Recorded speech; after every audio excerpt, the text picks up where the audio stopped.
Khadam secara harfiah artinya pelayan. Ya. Berdasarkan doa-doa yang kita lihat, itu ada doa wa khadim lana minal jinni bil iman. Jadikan jin pelayan kami dengan iman. Ini berbahaya, teman-teman. Khadam itu kalau tidak tahu tekniknya, tidak tahu adab-adab dan syaratnya, maka dikhawatirkan nanti terjebak kepada perbudakan rohani, perbudakan nafsiyah, jiwa. Dan ini sudah banyak kita lihat orang-orang yang berkhadam, apa yang terjadi pada mereka, ada gangguan-gangguan kerohanian. Ya. Dia terhalang secara rohani, bahkan secara pemikiran pun sudah mulai terhalang. Dan berkhodam ini membuat sebagian orang tergelincir dari jalan Allah Subhanahu wa taala. Kecuali ada pembimbingnya. Ada satu thariqah yang langka, namanya thariqah al-buniyah. Ya. Tapi thariqah itu tidak saya sarankan antum pelajari, karena itu thariqah yang mengeksplorasi khadam, nama-nama khadam, dan semuanya. Dan khadam itu jenis apa? Khadam itu jenisnya dari jin. Ya. Khadam itu jenisnya dari jin, dan ini sangat tidak dianjurkan. Ya. Jadi kita kalau baca doa ayat, itu kemungkinannya ada dua. Datang hamilul ayat, penjaga ayat, itu pasti malaikat. Atau datang kamuflasenya, itulah khadam. Nah, ini hati-hati di situ. Tapi Ibnu Taimiyah pernah mengatakan dalam Furqan, baina ulir rahman wa ulir syayatin, syaitan, boleh minta bantuan kepada jin. Al-isti'anah bil jin jaiz. Ini juga agak membingungkan sebenarnya. Sebenarnya saya nggak bingung, tapi takutnya antum yang bingung. Ya. Ibnu Taimiyah mengharamkan tawassul. Tapi kok membolehkan minta tolong ke jin. Nah, ini agak aneh. Ya. Nah, nantilah di lain waktu, nanti kita bedah kitab Furqan, baina ulir rahman wa ulir syayatin. Ayo syaitan ya. Insyaallah Pak Dwi nanti tolong ingetin saya. Di situ nanti ada tentang ruqyah, kritik terhadap tasawuf, ya segala macam nanti ada di situ. Jadi perlu nggak berkhadam? Nggak usah. Saya udah ngelihat orang-orang yang berkhadam susah meninggalnya. Apalagi ada perjanjian batin antara orang yang berkhadam dengan yang dia ini. Nah, ini gawatnya apa? Dia meninggal nanti turun ke anaknya nggak salah apa-apa terganggu. Nah, ini yang kemudian bernama jin nasab, harimau turunan, macan turunan. Nah, ini jadi bahaya. Jadi kasihan nanti orang-orang setelah kita. Ya, baik. Satu lagi tadi ya, berzikir mesti ada khadam, belum tentu. Kalau antum zikirnya bersanad kepada thariqat tertentu atau berijazah kepada syekh yang ahli zikir bersanad, insya Allah tidak ada khadam. Yang ada adalah hamilul ayat, penjaga ayat. Penjaga ayat itu akan turun. Ya. Antum ngamalin maksurat itu turun ayatnya nanti hamilul ayahnya. Kalau khadam turunnya kalau diniatkan mencari kesaktian itu biasanya ya. Nauzubillah min dzalik.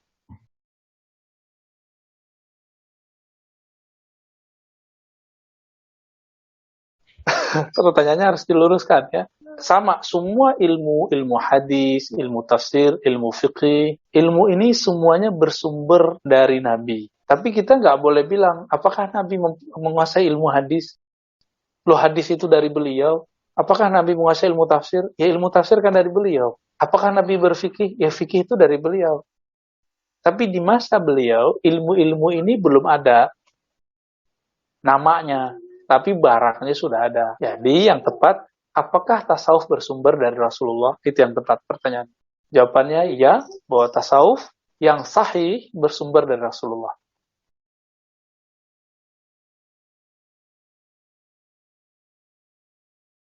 Saya jelasin aja secara ringkas ya. Dia analogkan dengan badan yang sakit. Badan kalau sakit, bisakah menikmati makanan yang paling nikmat? Enggak. Padu ini sukanya rendang ya? Bukan ya, sop ya?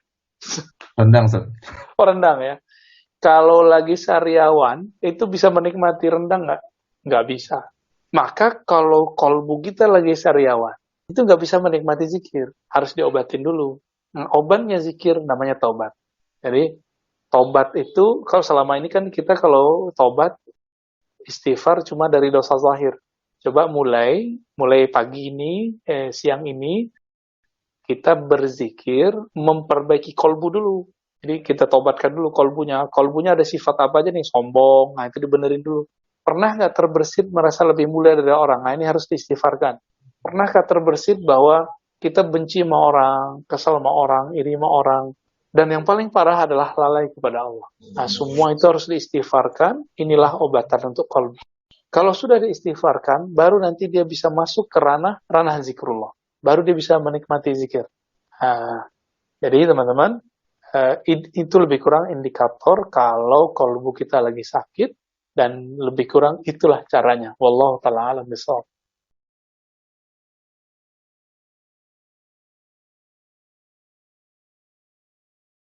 Para sahabat perempuan itu berguru kepada Nabi, Nabi laki-laki. Bahkan kata Ibnu Mas'ud dan Ibnu Umar, Nabi SAW punya majelis khusus untuk perempuan.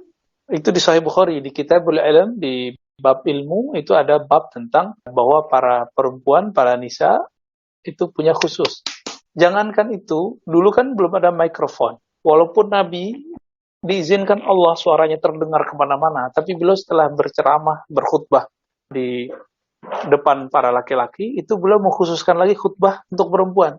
Berarti ada ta'lim khusus buat para akhwatnya, ya, dan gurunya laki-laki. Dan itu terjadi, jadi nggak masalah. Ya, boleh. Yang penting menjaga adab-adabnya. Jika tidak, maka carilah guru perempuan yang bersanad, yang hatinya koneksi kepada Allah Subhanahu wa Ta'ala. Ya. Banyak, murid Yasin kan ribuan. Murid Yasin ribuan, di Indonesia aja ada ratusan. Ya, di Jakarta yang baru meninggal itu Syekh Abdul Hayy, ya, Al-Batawi, Al-Makki. Ada guru saya, Kiai Ahmad Marwazi, di Kuningan. Ya. Kemudian juga banyak di Bandung ada. Di Bandung itu siapa nama Kiai Nawawi kalau nggak salah, ya. Di Bandung itu ada. Di Garut ada. Di setiap kota, di Pulau Jawa itu ada. Tinggal antum mau nyari aja. Kalau di Riau itu ada di kepulauan, ya, apa nama daerahnya, Banteng apa sih nama, saya lupa nama daerahnya. Di Jambi juga ada, di Pekanbaru itu juga ada, di Aceh ada, di Malaysia banyak, di Singapura ada, banyak deh, lengkap. Di Banjarmasin, di Martapura itu lebih banyak lagi. Sampai hari ini banyak. Di Lombok, kalau Lombok jalurnya nanti ke Solatia. Ya, masih tempat sekolahnya Syekh Yasin Al-Fadani. Jadi banyak tempat antum mau mencari sanad hari ini, tinggal mau mencari. Sekarang kan orang nggak mau nyari aja, nggak mau rihlah, ya, maunya ngezoom terus.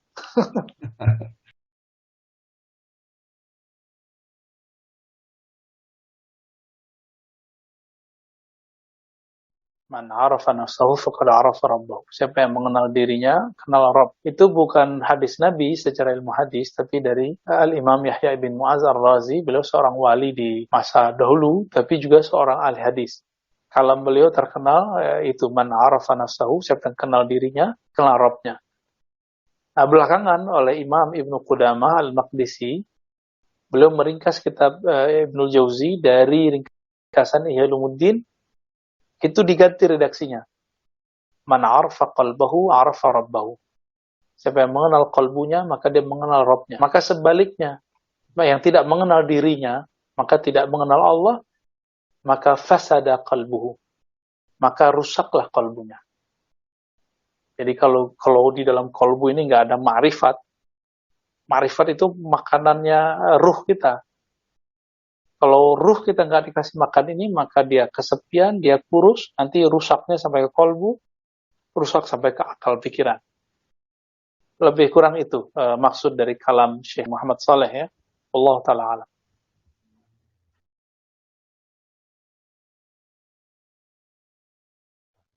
Amar ma'ruf nahi munkar boleh dengan kekerasan, dilihat apabila antum adalah umara. Kalau antum seorang umara, maka punya hak untuk menegakkan al-amar ma'ruf nahi munkar dengan cara yang keras, ya. Tapi Imamuna Abul Hasan Al-Asy'ari mengatakan, orang berubah dengan ilmu dan kesadaran itu lebih utama dan lebih permanen daripada orang berubah karena takut pedang dan ancaman. Inilah yang disebutkan dalam Al-Quran, wa'mur bil urf. Maka kamu mengajaklah ke manusia dengan urf, dengan sesuatu yang dia tahu bahwa itu baik. Jadi apabila kita sahibus sultan, kita pemimpin, maka kita boleh menggunakan itu, tapi dengan niat kemaslahatan, bukan niatnya madarrah. Ya. Jadi Imam Sya'rani itu memberikan rumusan. Amar ma'ruf nahi mungkar itu tidak boleh berniat ingin mencelakai orang yang mau kita ajak, tapi kita berniat ingin menyelamatkan dia. Nah, itu niatnya.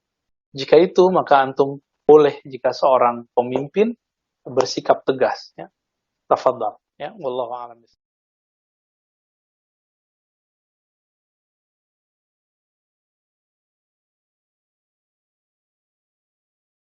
Ibn Taimiyah rahmatullah alaih itu punya konsep namanya tauhid uluhiyah, tauhid rububiyah. Bagi Ibn Taimiyah, tauhid uluhiyah adalah tauhid yang puncak. Dan itu betul sama. Perbedaannya cuma satu. Ibn Taimiyah rahmatullah alaih yufarriq baina al-uluhiyyati war-rububiyah. Dia memisahkan antara uluhiyah dan rububiyah. Sedangkan ulama yang lain menyatukannya, walaupun dalam definisi itu berbeda. Ya. Definisi Ibnu Taimiyah, tauhid uluhiyah itu tauhid penciptaan, tauhid uluhiyah itu tauhid penyembahan. Sedangkan tauhid rububiyah tauhid penciptaan. Adapun ulama yang lain juga sama, tapi ada yang lebih dalam. Tauhid uluhiyah itu adalah Allah memandang keesaan dirinya, sedangkan rububiyah adalah Allah dengan keesaannya memandang makhluknya. Maka di dalam Al-Quran tidak ada tuh kalimat ilahunallah ketika memuji orang beriman. Yang ada innallazina qalu rabbunallah tsumma istaqamu. Sesungguhnya orang yang mengatakan Rabb kami Allah lalu mereka istiqamah. Bukan ilahunallah, Rabbuna. Maka kalau berdoa pun Rabbana, Rabbi. Kenapa? Karena rububiyah bagi ulama-ulama selain Ibnu Taimiyah itu satu paket dengan penyembahan. Jadi tauhid uluhiyah rububiyah tidak boleh dipisah. Sedangkan Ibnu Taimiyah mengatakan orang yang bertauhid rububiyah itu bisa jadi tidak menyembah Allah. Dan Ibnu Taimiyah mengatakan inilah tauhidnya orang-orang musyrik. Maka muncullah istilah aneh dari Ibnu Taimiyah, yaitu tauhidul musyrikin. Tauhid orang musyrik. Nah, ini istilah yang janggal dalam ilmu mantik. Kok digabung istilah tauhid dengan musyrik? Ya musyrik, tauhid ya tauhid. Kira-kira begitu ya. Wallahu a'lam bishawab. Lagi balik malih teng Nabi Musa. Lah Nabi Musa termasuk nabi sing di logika nubuwah. Dekne iku keplayu saking Mesir, minggat teng Madian. Abako niku minggat. If abaqa ilal fulkil mashhun, dia Nabi Yunus yen ate minggat dugi putih iwak. Bareng piyambake nulung putrine Nabi Syuaib. Niku nulung seneng, ana cah wedok loro antri ditulung. Bareng ditulung, dua perempuan tadi marani Nabi Musa, nak bapake niku inna abi yad'uka liyajziyaka ajrama saqaita lana. Nabi Musa kaget. Kaget itu perkarane protes mbek pangeran. Gusti kula niku nggih kekasih jenengan. Nggih buta mangan. Tapi kula mboten seneng nek dikonversi, dikompensasekno mbek napa ngamal apik. Barang tok Nabi Syuaib wis ketemu. Putrine kan gak nabi, jenenge gak nabi ya logikane logika umum. Inna abi yad'uka liyajziyaka ajrama saqaita lana. Bapakku ngundang sampean, apa dijamu, ngekei opah, ngekei imbalan karena engkau telah menolong kita. Bareng Nabi Syuaib lucu, padha nabine. Nabi Musa takoki, "Monggo dar-dar," jare Nabi Syuaib. "Ndak, saya ini nabi," jare Nabi Musa. Mulane wong alim kudu ngaku ngalim, asal alim tenan. Saya ini nabi, gak punya adat nak ngamal iku iso dikompensasekno mbek Jawi. Kudu moh tenan Nabi Musa dar. Moh aku iku nabi, ora iso ngamal kok dikompensasekno mbek duniawi rupa-rupane dijamu makan. Nabi Syuaib balik, aku ya nabi ra adat, nek dene apik ra sida. Dari Nabi Syuaib. Maksudnya tak jamukno Gus, aku ya nabi nek dene apik ora adat rata sida. Carane sida yo kudu gelem mangan. Nggih mon kula tak nyidak namale jenengan dadi diskusi. Diskusine iku lucu. Wong saiki rusak kabeh logikane gak ono nubuwah. Ngger manggon masjid paling akeh kudu paling nentokno semua sing terkait napa masjid. Mergo ngamale paling akeh. Kudune ora ya ngamalake ben diurusi kono. Tapi nak wong ra urun terus mimpin itu bener umar. Aku ya ora seneng ono ora jelas kok mimpin wong jelas. Dadi nubuwah niku benten. Lah saiki wong do anut khawarid. Khawarid itu cara berpikir wong kon adil. Tapi cara berpikir adil iku sing urun akeh entuk akeh. Nek cara nubuwah ora sing biasa urun akeh nggo akhirat wis keben walese swarga. Aja kulina ana wong sing biasa orientasi akhirat saiki berbalik orientasinya duniawi. Lha iku jenenge pikiran apa? Pikiran apa? Nubuwah. Yo angel Kang, tapi kudu dilatih. Nek pancen Islam tenan kudu mbok latih. Lho kula mboten sombong kan biasa kula ngomong ngeten. Kula nu sering nasihati anak kula. Anak kula Hasan teh kelas 3 SD, sering kula kandhani. Nggih kaliwat ibuke kula kandhani, kadang nggih kula kandhani langsung. So nak alumni atau yang ngaji bapak enggak peduli sama Hasan ya enggak apa-apa. Bapak ngaji itu karena ingin masuk surga. Ya itu aja. Enggak ada hubungannya dengan orang-orang yang harus menghormati Hasan. Ya Pak, saya dulu ya diajari bapak seperti itu. So ana wong seneng aku ora seneng kowe ya biasa. Ya aku ngaji ku ben mlebu swarga. Saiki wong kompensasi kabeh. Lho soal wong liya punya utang jasa kepen bales jasa urusane masing-masing. Kita sebagai ulama pokoke fokus amal itu tujuannya apa? Akhirat. Sudah. Jadi kudu ro nggih, mulane nak logika nubuwah, nggih nubuwah iku benten.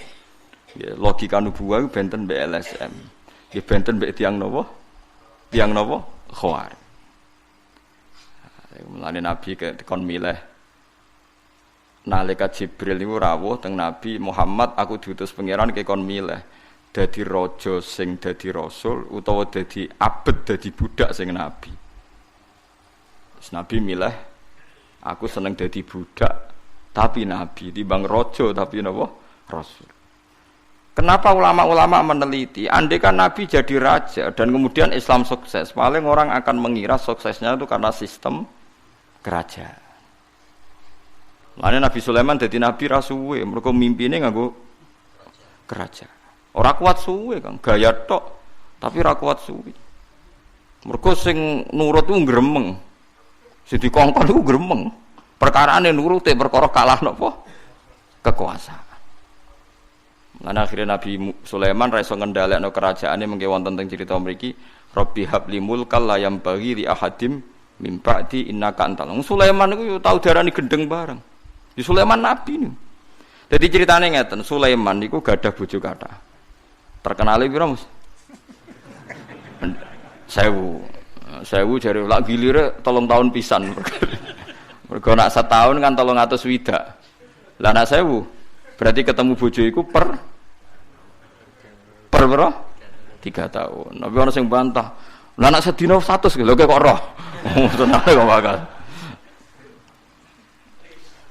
Walhasil Nabi Sulaiman itu karena dia nguasai jin, itu diantara bojone iku jek ana sing berperilaku gak bener. Jarene cerita, tapi muga-muga cerita iki ora bener. Jarene cerita iku Nabi Sulaiman duwe ali, khotam itu, pokoke ali. Ali, mbok ora pokoke khotam bahasa Arab iki napa khotam. Jarene cerita niku kula niki mboten hadis kaya mulane aku muni jarene. Jarene niku nak ape teng napa jeding iku dititipno bojone. Pas Nabi Sulaiman teng jeding dititipno bojone, ali-ali niku dikekno mitra jine mbek bojone Sulaiman. Kronine. Wes iso nyulap raine kaya Nabi Sulaiman persis segalanya terus lungguh ning singgasana. Mimpin semuanya tunduk, jin manuk kabeh tunduk seperti biasa normal. Sulaiman ngalor ngidul ning dalan-dalan ngaku aku iki Sulaiman sing asli gendeng. Wong Sulaiman sing asli iku mimpin apa? Kerajaan. Wong Sulaiman kok ning dalan-dalan iki. Mulane Nabi Sulaiman tau diarani apa? Gendeng. Oh cah gendeng. Wong kok ngaku dadi apa? Sulaiman. Dia akhir ketemu wong ku kepengin mengkonfirmasi, aku iki Sulaiman sing asli, sing ning kono iku palsu. Ya mesti diarani wong gendeng to. Ngalor ngidul. Suwe-suwe nangis ndonga pangeran Rabbi habli mulkal la yambaghi li ahadim min ba'di innaka antal wahhab.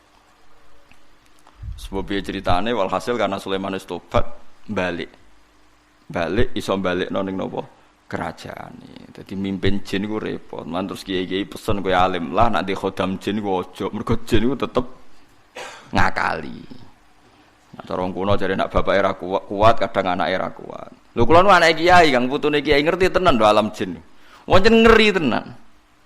Gak orang tahu tuh sholat di makmum jin. Kula bolak-balik riyen bapak wasiate wis kowe aja geman mimpin jin. Wis ngoten niku. Nak kowe kan ora usah dilarang wis ora mimpin.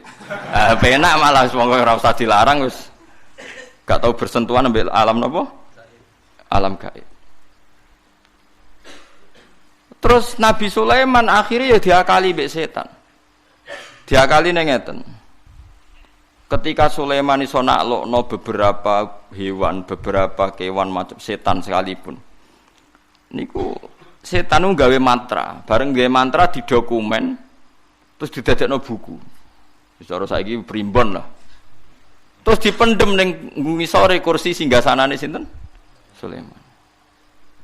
Ya semua dipendem ngono, setan wis pinter, wis sekolah ning ndi ra roh wae pinter. Bareng Sulaiman wis mati, yo mati tenan.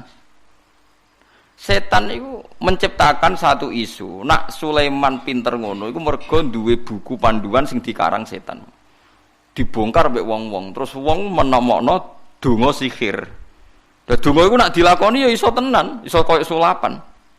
Akhirnya wong darani Sulaiman tukang sihir.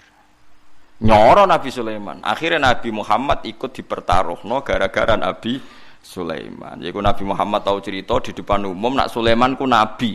Wong Yahudi ngenyek delok oleh Muhammad. Keliru kok nganti ngono. Wong tukang sihir kok diarani nabi. Aku dibukti nek Sulaiman tukang sihir mergo nyimpen dokumen buku. Napa?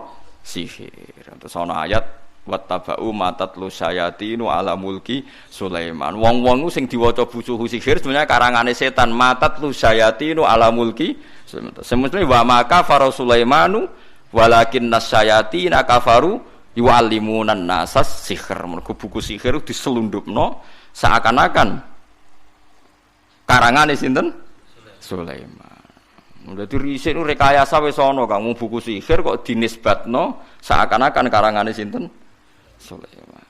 Sekunane kuno dadi nabi yo direkayasa. Mesti ana wong sing rekayasa. Nggih, kiai nggih padha. Mulane kula nu gadah kitab Umul Barohin. Kitab paling sakral tentang tauhid.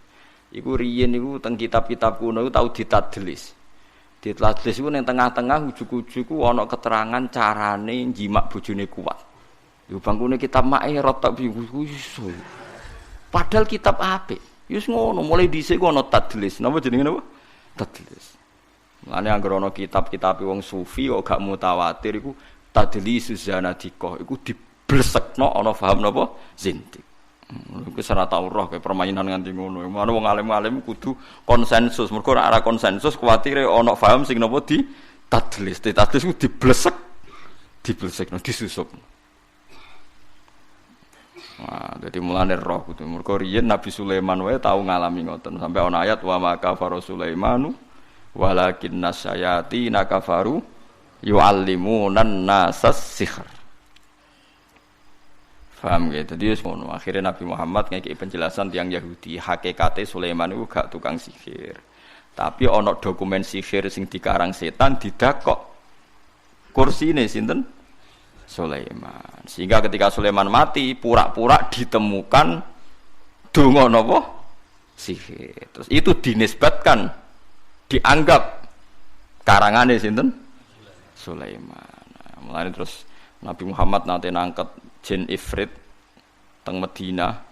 Nabi Muhammad saking semangate mergo dekne salat digawe ifrit dicekel, dicancang.